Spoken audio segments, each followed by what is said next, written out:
Welcome to Levenmouth Academy DET Sketching Workbook Tutorial.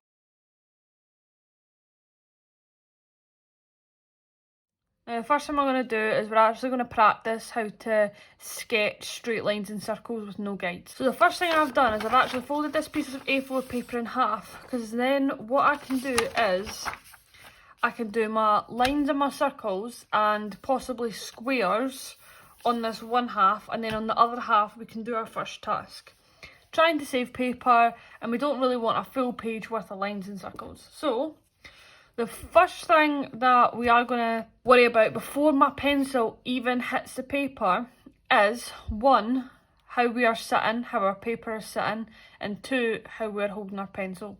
So how we should be sitting is somewhat relaxed. We should be sitting where we feel comfortable, we've got enough space to draw on or sketch on, and the most important thing is you want to be able to move your piece of paper around on whatever sort of surface that you're doing it on. I have got A4 bits of paper sitting on top of a sketchbook, but I'm actually going to take this sketchbook away. So I've got all this open space for me to move my piece of paper around. Now the reason I'm moving my piece of paper around is, unsurprisingly, this piece of paper, or this bunch of papers, is substantially lighter than I am. Now, that then means it's much easier to move than I am. What I'm not wanting to do is keep my piece of paper here and sort of try and break my wrist and hurt myself trying to draw a straight line. So what I would do, and most people naturally do it anyways, is to twist their page like that so that they can sketch or write comfortably. Now, holding your pencil. What you don't want to do is hold your pencil way up here, like you would when you're writing. We're not writing, we are sketching. If I was to hold my pencil like I was writing and put it on the paper, 9 times out of 10, you'd have to tilt your head across to be able to see where your pencil is on the paper. Now, you also see it if you were to try it out. If I create a line or draw a line with my pencil held at the top, it ends up being really dark. Now, the reason for that is you've got more pressure. There's no freedom in the pencil. It's your pressure from your fingers and your hand going on the paper and drawing a line. What you want to do is you want to hold it as far back in your hand as you feel comfortable with. Now, it does take a little bit of getting used to that. When you first do it, you might end up holding it just a wee bit back. Now, I usually do it as far back as I possibly can, and the end of the pencil usually sits in that wee dent between my thumb and my finger. With my pencil resting in that gap, my pencil is sitting comfortably in my hand. What you want to do is you want to draw the line. The way to get a straight line and not a curved line is you do not move your wrist. This joint here, we want to act like it does not exist, because if I was to do that, and if I was to move my wrist, I mean, this is quite dramatic that I'm doing it, but automatically it will sway back and forth like a window wiper. We do not want a window wiper motion. We want a straight, confident line. So how we do that is we move our whole arm. Your arm should move at your shoulder, not at your elbow, at your shoulder. Your whole arm should be in this sort of resting position and shouldn't really move. Like, even when I'm doing that, I am not moving my elbow, I'm moving my shoulder. So paper, it's sitting in a way that's comfortable for me. Pencil is further back in my hand, quite comfortable. Remember, it doesn't have to be all the way back, just make sure it's comfortable. Just make sure you're not holding it right at the tip. Then make sure that your arm is nice and straight. What we're going to do is we're going to put pencil, say it's to the paper. Then all I'm going to do is I'm going to lift it a wee bit so my lead is not touching the paper. And I'm going to run my arm back and forth, because we have something called muscle memory. What muscle memory means is when I do this, my arm will technically remember the movement that I'm doing over and over.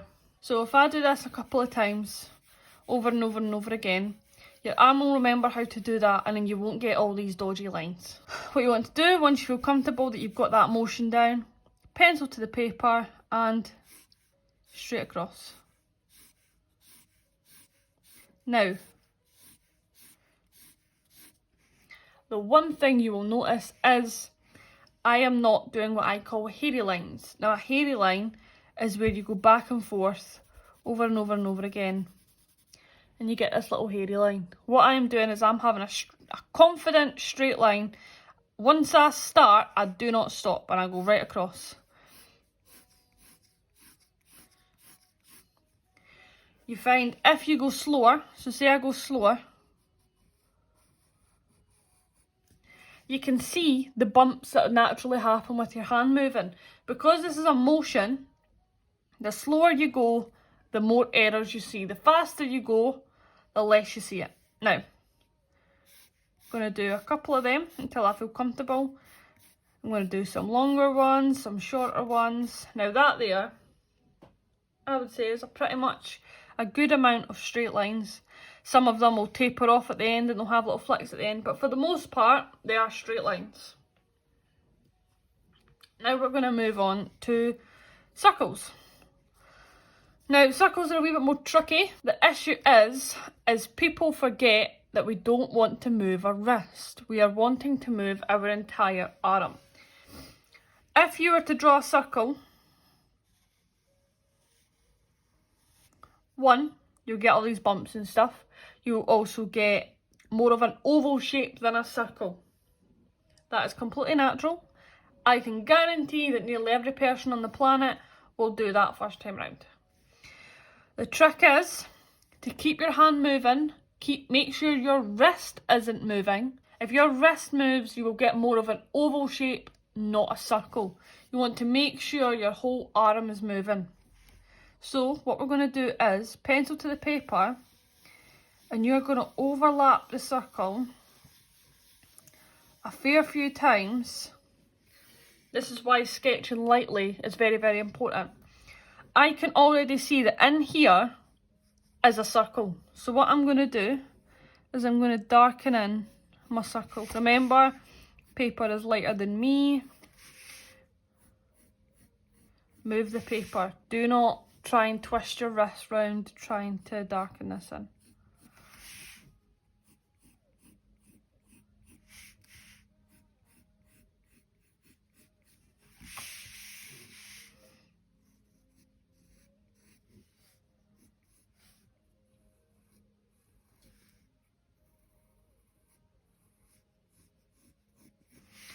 There we go.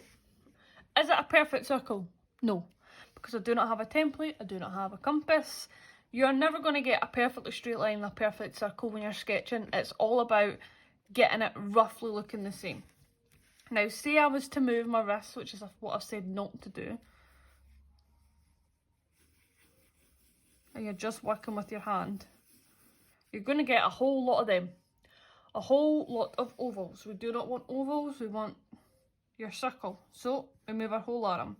What you want to do is you want to do some more of them over and over again. Do some bigger ones, some smaller ones, until you feel like you have gotten that technique down.